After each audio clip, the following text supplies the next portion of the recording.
Happy Friday morning to you, Max and Amber and Brianna. It is almost the weekend, so this is your last language arts lesson for the week. 2 enthusiastic thumbs up, I would say. Anyways, let's get right into our lesson for today. We have lesson 3. This is probably one of my most favorite language arts lessons. Today, our title is Misplaced Prepositional Phrases.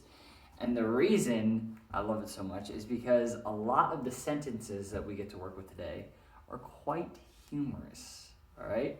So just to get us introduced a little bit with what we're going to be dealing with today, I have a sentence written up here on the board that I'm going to read for you guys. It says, "The boys on the telephone wire shot the birds with a gun."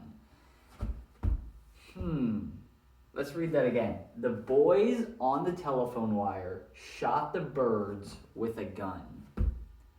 That sounds interesting.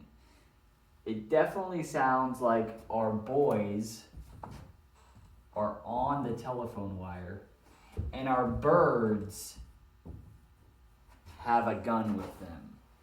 So today we're going to be learning about how we can make sure our prepositional phrases are in the right spot and we don't make some funny sentences. So we could say the boys with a gun shot the birds on the telephone wire. That would probably make more sense than the sentence we have up here currently, all right?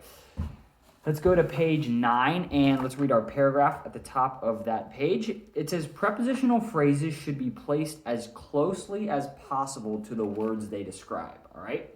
Catch that? Our prepositional phrases should always be as close to the word as close to the word they're describing as they can.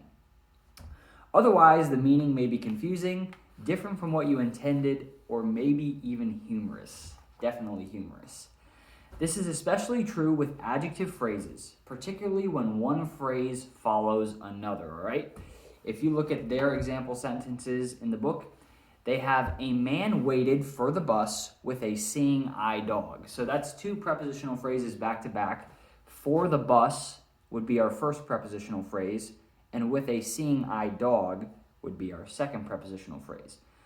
So to me, it sounds like our bus has a seeing eye dog, which is, I don't think what they meant to say. The right way would be a man with a seeing eye dog, so our man's probably blind. A man with a seeing eye dog waited for the bus, all right? That makes it a little more clear for us instead of our bus with a seeing eye dog, which doesn't really make any sense at all. So that is your new part for today. You guys are going to be going through, you have 6 sentences that you guys are going to rewrite the sentences, placing the prepositional phrase correctly, all right?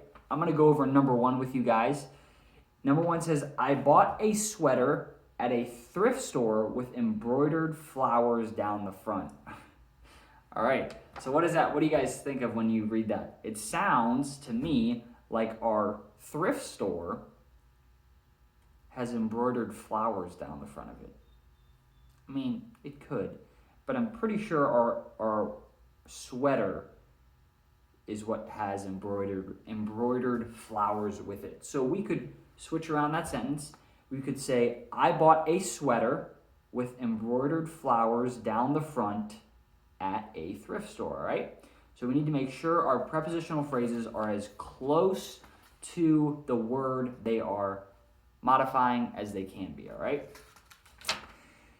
That is your new part for today. You guys have 2 lines of a poem for your penmanship. Make sure you do that and have your parents check your penmanship. And that is all. Have a great Friday and a great weekend, and I will see you guys on Monday.